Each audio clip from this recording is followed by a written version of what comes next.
It is a great blessing. Bishop has blessed us.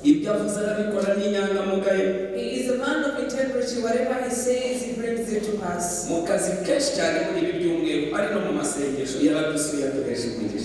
within all his busyness and within these weeks of praying, he made it to visit us. We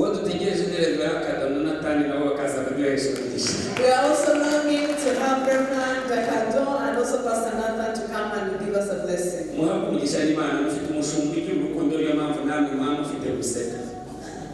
You have a pastor, bishop who is full of love. That's why you're always smiling. So this church is blessed because ever since I went back, there are some things that changed that I've seen. If you live with the blessed people, you shall also receive a blessing. And we are thanking you because we see that what had pledged you brought it to pass. Let's give thanks to those who are online.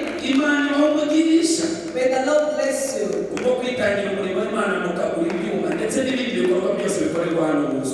For giving in to the house of the Lord, and you bought the instruments and all other activities that have been done in the church. God bless you.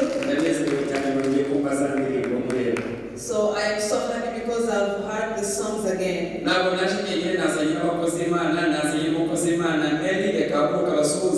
I did not just come alone. I came with the servant of the Lord. Very pleased. Let's stand and then bring them. I came with the servant of the Lord Jackson, who is leading, who is the president of the Sons of Korah. I came with the person in charge of the protocol and also in charge of worship team. God bless you. Is this the first day of the youth connection or it is the second day? It is the beginning. The media team, may God bless you for the wonderful work you're doing.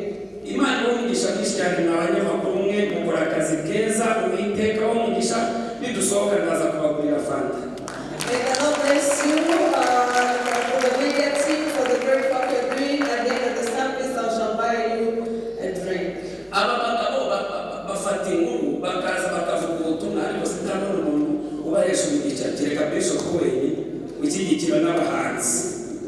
So these young men, they support the ministry. They make the records and the videos. They spread the gospel, but I've never seen a person who blesses them except Bishop who buys them and who supports the singers. So please support them as well. God bless you. May you be blessed by the Lord.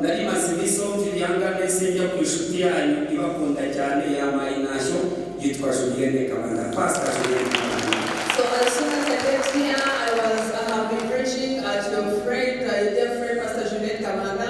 She is extending also the greetings to you.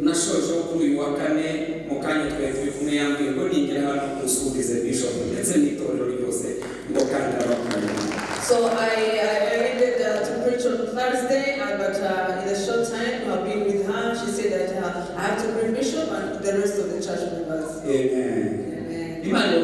God bless you. So this is a special evening to the youth.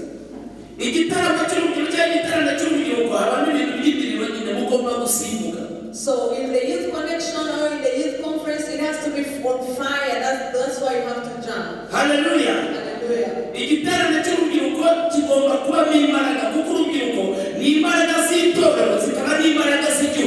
So the youth connection has to be powerful because the youth, it is a power to the church and also to the nation.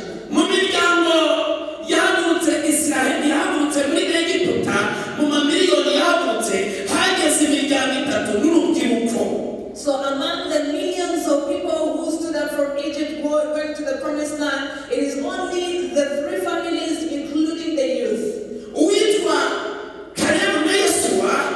A man called Caleb and Joshua.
Hallelujah. Hallelujah.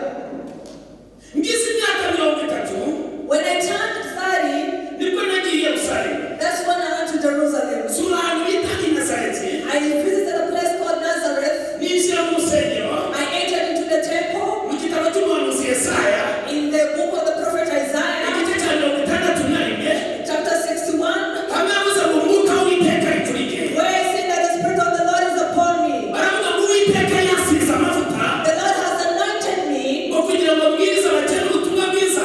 Menyesha umwaka Uwiteka azagiramo imbabazi. to bring the good news to the poor, and He has done me to proclaim the freedom of the captives. Nibwo nari nujuje imyaka 30. That's when I had turned only 30 years. Niwe yasinguriye umuzingo w'igitabo. That's why He opened the fold, or He opened the book. Twari turi kumwe n'umugabo nkunda cyane intumwa y'Imana Dr. Paul Gitwaza. Where with the man that I dearly love, Apostle Dr. Paul Gitwaza. Arambwira ngo Ernest tukama hano hantu ngusengere Yesu niwe yatangiriye kugaragaza ivugabutumwa no kugaragaza misiyo yamuzanye. Reka nawe ngusengere aho Yesu atagejeje ubutumwa nawe uzagenda ubuhageze ugende wamamare ku isi mwaka amasizina bya Yesu. He asked me to kneel down so that He may pray for me. He said that, Ernest, I want to tell you that this is the place where Jesus opened the scroll and He preached the word, He taught the gospel, and where Jesus did not preach, you have to go and then be popular in terms of speaking the gospel and preaching the gospel. Amesha umugisha When He was blessing me, nagacunabona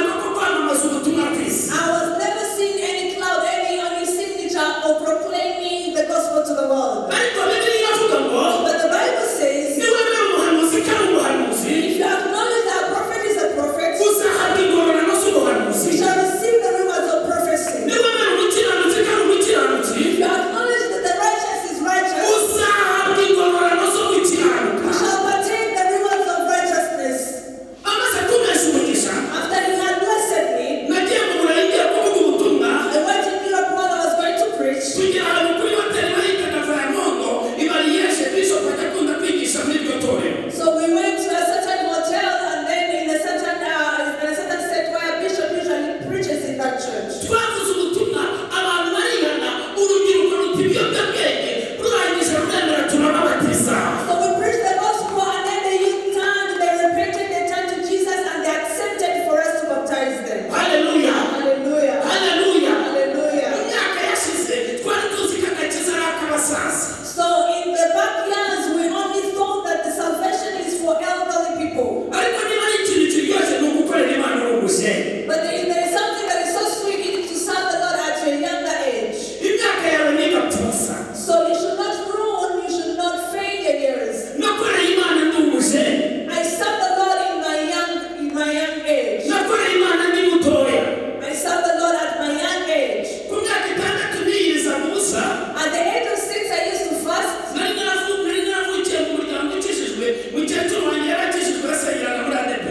So our old mama was saved, and she used to pray from Pentecostal church, and I grew up in that Pentecostal family. Banoza Imana nyine. They trained me to submit to the Lord when I was still young. Ngize ya myaka hejuru ya 10 ndangije mbivamo mbona ko abarokora ibyo barimo ari ibintu mbona ko ari ibintu by'abaswa. So when I became a teenager, I backslided because I had thought, I was thinking that these are the things of the foolish. Mbwira umuntu mwicaranye ngo ibi bintu ni iby'abanyabwenge ntabwo ari iby'abaswa. Tell the person sitting next to you that the things that we are in, salvation is for the wise people, not the foolish Ibi people. ni iby'abantu basobanutse. These are the things of people who have the good mindset. Iyo birimo neza nibwo umenya imbaraga zibirimo. When you are rooted in Christianity, that's when you get to know the power of Christianity and salvation. Nasha kugwa kuko nagenderaga ku gakiza k'ababyeyi noneho Imana iza kunyisangira inyihera agakiza kayo. So I backslided because I was only moving in the rhythm of the salvation of my family, but later on the Lord came to me and gave me His only salvation. Nivuruguse mw'isi. So I roamed in the world. Isi ndeba ukuntu imeze. I saw how the world is. Nari urubyiruko. I was still young, I was youth. Ahazagitwa hose bari banzi hari ishuri bajyaga bita hariya kuri za Bienveni hari igitwa habaga abakobwa beza cyane bari bazi izina bita Kiramazi nitwaga Kiramazi. So all over the schools, they used to know me. I was a pop star in the place called Gitwe, where there were so beautiful ladies. I was renowned, and I had a name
Hallelujah. Hallelujah. Hallelujah. Hallelujah. Urubyiruko muraho? Greetings to you, youth. Mumeze neza? Are you okay? Imana ibamugisha. God bless you. Daniel igice cya mbere umurongo w'umunani. The book of Daniel, chapter 1, verses 8. Reka twumve icyo Imana ivuganye natwe. Let's listen to what the Lord is speaking to us. Aravuze ngo maze Daniel agambirira mu mutima we kutiyandurisha ibyo kurya by'ibwami.